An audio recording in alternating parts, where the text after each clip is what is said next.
এই যে atomic energy commission guest house, এখানে একসময় শেখ হাসিনা থাকতেন। এই জায়গাটাতে ইলিয়াস আলীকে প্রথমে কিডন্যাপ করে নিয়ে যাওয়া হয়, পরে গুম করা হয় এবং তারপর তাকে হত্যা করা হয়। শেখ সেলিমের বাড়ি, একজন লোক বসে আছে নিচে, সে এই বাড়ির কেউ নাকি অন্য বাড়ির কেউ জানি না, সামনে লেখা পাবলিক টয়লেট। এবার আমি সরাসরি অফিসে যাব এই অ্যাকশন ক্যামেরা ব্যবহার করে, দেখি কি হয় অবস্থা। ওকে, কারণ বাজার থেকে আমি ছুটছি অফিসের দিকে। সন্ধ্যা হয়ে গেছে। আজকে 14 ফেব্রুয়ারি। কিছু লোক এটাকে ভ্যালেন্টাইন ডে বলে, বেহুদা কিছু লোক কী কারণে বলে তারা নিজেরাও জানে না, উপলক্ষ খুঁজে ফুর্তিফার্তা করার। করুক। My first test with action camera. আমি নিজে গাড়ি চালাচ্ছি, নিজে ছবি তুলছি, নিজে কথা বলছি, ব্লগাররা যেরকম করে আর কি। তো কারণ বাজার থেকে বনানীর দিকে যাব।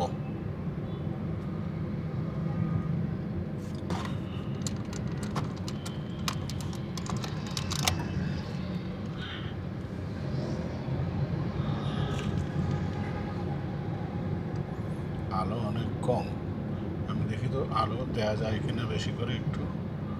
আবার ক্যামেরাটা বন্ধ করছে।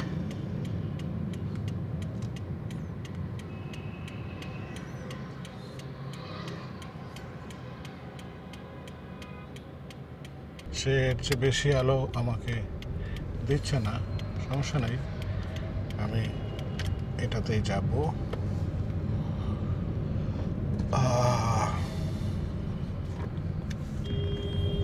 এই হচ্ছে আমার অবস্থান। চাইলে আমি এটা ক্যামেরাটাকে সেলফি মোডে নিয়ে নিতে পারি, আপাতত আমার ইচ্ছা নেই সেলফি মোডে নেওয়ার, আমি এটাতেই ঠিক আছে।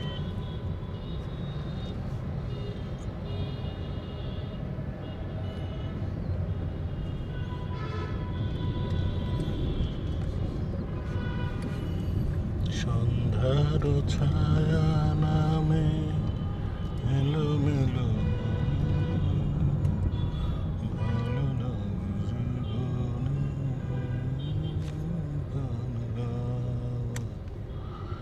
আমাদের এই ফার্ম গেট,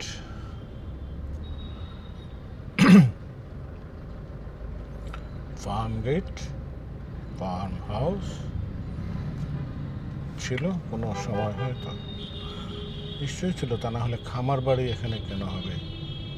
কৃষি খামারের বাড়ি, খামার বাড়ি।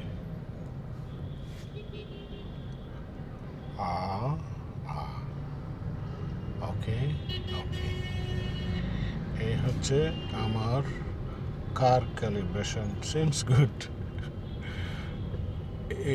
এইভাবে ছবি তুলতে পারলে পৃথিবীর নানা দেশে ঘুরতে ঘুরতে আমি অনেক মজার ছবি পেতাম, কেন যে এটা আমি তখন করি নাই।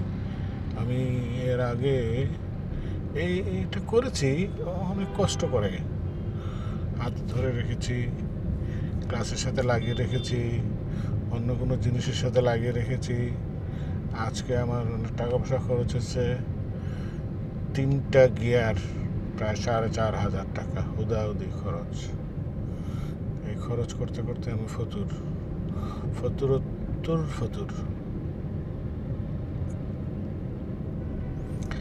আমার বুকের কাছে কিন্তু এখন একটা মাইক্রোফোন আছে, এটাও অজমোর ডিজিআই মাইক, ছোট সাইজের, এটা 6,500 টাকা দিয়ে কিনেছি আমি।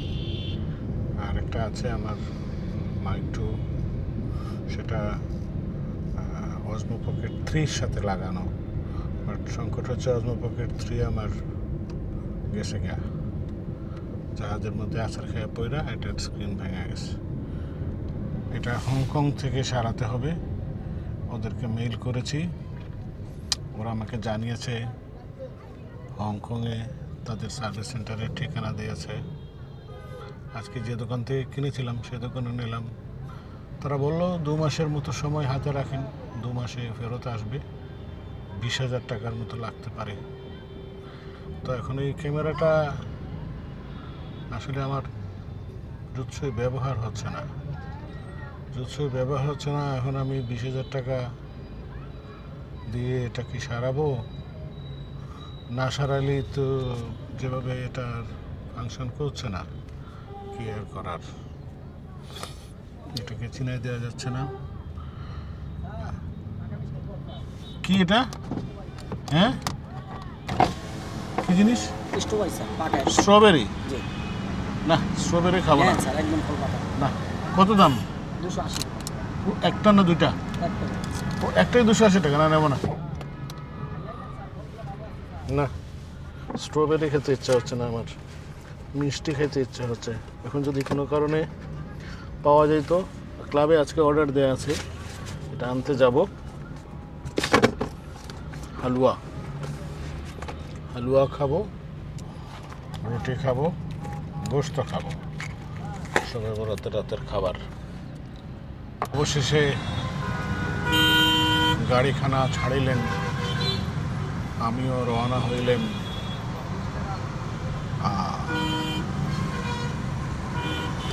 নিরীক্ষার কোনো শেষ নাই। এই রাস্তায় আমার একটা অসাধারণ ছবি আছে। একেবারে প্রথম দিন করোনার মধ্যে, করোনা চলাকালে, করোনার 5ম মাসে আমি গাড়ি চালিয়ে যখন অফিসে যাই, I remember I was wearing a lungi. হঠাৎ করে বাসা থেকে বেরিয়ে গেলাম লুঙ্গি পরে, এবং তখন আমার একটা আইফোন ছিল, ভালো ফোন, কি আর করার, সেটা আমার চিন্তায় হয়ে গেছে। IPhone pro max 13 pro max তখন নতুন বেরিয়েছে। এটা আমেরিকা থেকে আনিয়েছিলাম। এটা দিয়ে আমি এই রাস্তার ছবি তুলেছিলাম, ফাঁকা রাস্তা। ও মাই গডনেস, ঢাকা শহরে কারফিউর সময় যেরকম অবস্থান হতো কখনো কখনো, এই রাস্তার ছবি আমার তোলা ছিল। আমার মনে হয়েছিল এটা তখন একটা ঐতিহাসিক ছবি হবে, যদি করোনার মহামারী থেকে আমি বেঁচে যাই। আলটিমেটলি লাকিলি আমি বেঁচে গিয়েছি। আমাদের পরিবারে কাউকে করোনা ছুঁতে পারে নাই। মহা পরাক্রমশালী করোনা আমাদের দরজা দিয়ে ঢুকতে পারে নাই। আমার স্ত্রীর অসাধারণ হাউস ম্যানেজমেন্ট এটার জন্য কৃতিত্ব পাওয়ার অধিকার রাখে। এখন যাব একটু অফিসে। সিরাজ আমার প্রিয় ভিডিও এডিটর, শুক্রবার এসে অফিসে থাকে। আমি তাকে ধরবো, ধরার পরে কিছু ভিডিও তাকে দেব, সুন্দর করে কিছু এডিট করতে পারে কিনা এটা আমি তাকে দেখাবো। এই যা, আর কি, আর কিছু না।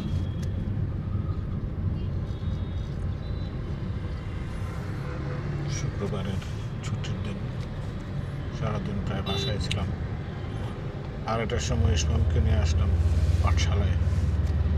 সে পাঠশালায় মাস্টারি করছে।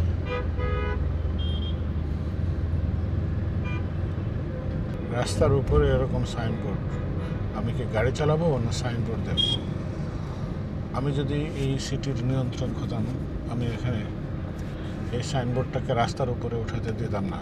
আমি নিচে দিয়ে যেতে পারি, নিচে দিয়ে না গিয়ে আমি যাব উপর দিয়ে। না, নিচে দিয়ে যাই। নিচে দিয়ে গেলে ওই ওয়ালের উপরের যে লেখাগুলো আছে সেগুলো আমার ক্যামেরাতে আসবে। ধীরে ধীরে আমি ব্লগার হয়ে যাচ্ছি, শিশুদের মতো, তরুণদের মতো। হোক, আমার না হয় 60 বছর বয়স হয়েছে। 60 বছর বয়সে কি ব্লগিং করা নিষেধ আছে? লেখা আছে কোথাও যে 60 বছরের বৃদ্ধদের ব্লগ করা যাবে না। Yes. এই যে উপরের দিকে এই যে ফ্লাইওভারের তলায় যে সুন্দর সুন্দর কারুকাজ করা হয়েছে, এটা তো আমি পেতাম না যদি আমি নিচে দিয়ে না আসতাম। মহাখালী রেল ক্রস পার হচ্ছে, শব্দ হচ্ছে, হোক, তাতে কি। সামনে দিয়ে গিয়ে ডানে চলে যেতে হবে আমার। তার কারণ হচ্ছে চেয়ারম্যান বাড়ির যে রাস্তায় আমার যাওয়ার পথ, এটা বন্ধ করে দেওয়া হয়েছে ট্রাফিক সুচারুরূপে চলার জন্য। এখানে বারবার গাড়ি গেলে গাড়ি চলাচলে নাকি শুদ্ধতা নষ্ট হবে। এই যে ভদ্রলোক আমার সামনে দিয়ে যাচ্ছেন ভ্যান গাড়ি চালিয়ে,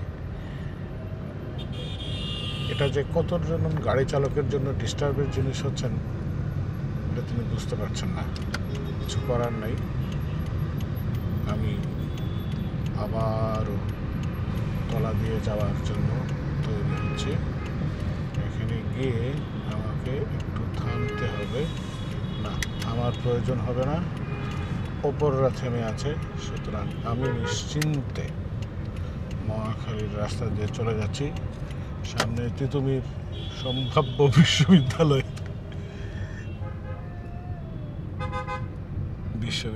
হবে এখানে। ফাইজলামের একটা সীমা আছে।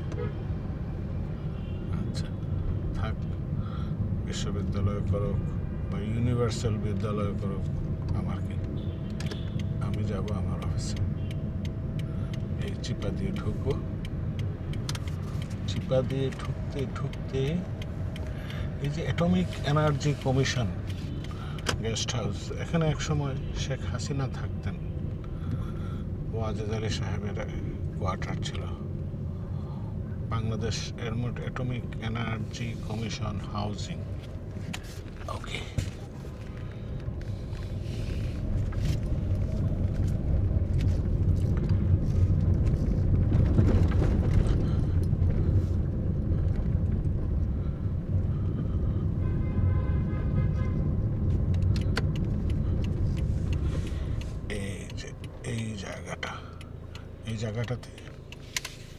এই জায়গাটাতে বিএনপির নেতা ইলিয়াস আলীকে প্রথমে কিডন্যাপ করে নিয়ে যাওয়া হয়, পরে গুম করা হয় এবং তারপর তাকে হত্যা করা হয়।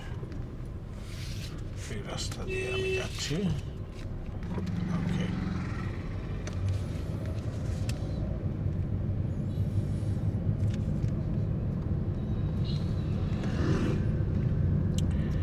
এই সামনেই কোনো একটা অ্যাপার্টমেন্টে, ডান দিকের কোনো একটা অ্যাপার্টমেন্টে ইলিয়াস আলীর বাসা ছিল, এখনও আছে। স্ত্রী সন্তানেরা এখানে থাকেন। আমার অফিসের সামনে আরেকজন ভিআইপির রাস্তা আছে, বাড়ি আছে। আমি দেখি ওই বাড়ির সামনে দিয়ে যাব। প্রচুর ভিড় থাকতো এখানে সব সময়। উনি হচ্ছেন শেখ সেলিম। শেখ সেলিমের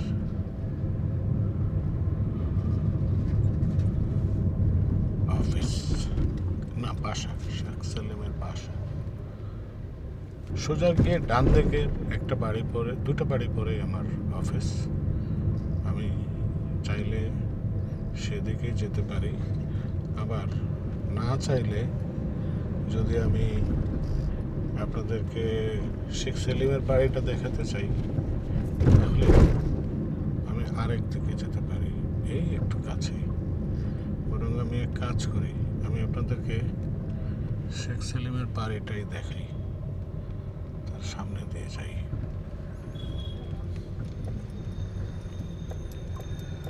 block F, road number 1A, আর আমার অফিসটা হচ্ছে রোড নাম্বার 1, অনলি 1, A নাই।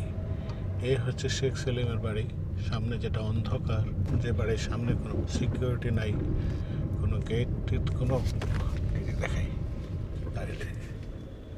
ওকে, এই হচ্ছে শেখ সেলিমের বাড়ি। সামনে লেখা আছে পাবলিক টয়লেট।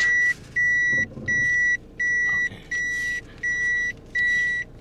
এই শেখ সেলিমের বাড়ি। একজন লোক বসে আছে নিচে, সে এই বাড়ির কেউ নাকি অন্য বাড়ির কেউ জানি না। সামনে লেখা পাবলিক টয়লেট। এই ডান দিকে একটা পার্ক। এই পার্ক কোনো এক শিশুর নামে, এই শিশুর নামটা কোথাও শুনি নাই এর আগে, জায়ান বা সামথিং এরকম কিছু ছিল। এখন ওই নামটা উঠে গেছে, জায়গাটা খালি। এই সেই ট্রাই স্পেস অফেলিয়া, এটা একসময় আমাদের ট্রাই স্পেস কোম্পানি এটা ডেভেলপ করেছিল, আর এটার নামকরণ দিয়েছিলাম আমি। আমার যতগুলো প্রজেক্ট করেছিলাম ট্রাই স্পেসের আন্ডারে, সব শেক্সপিয়ারের নায়িকাদের নামে। দেখে আমার সাইনবোর্ড আছে, বিসমিল্লাহ করে আমি ঢুকে যাচ্ছি। আমার ড্রাইভার মহোদয় নাই, আমাকে কষ্ট করে পেছন দিকে উল্টা করে এখন আমার পার্ক করতে হবে। পার্ক করলাম এবং এই ভিডিওটা আমি আজকে কিছুক্ষণের মধ্যে আপলোড দেব। আমার গাড়িতে যে ঘড়ি আছে সেটাতে এখন সময় দেখাচ্ছে 6:32। আমি আশা করি সন্ধে 7টার মধ্যে এটা আপলোড করে দেব।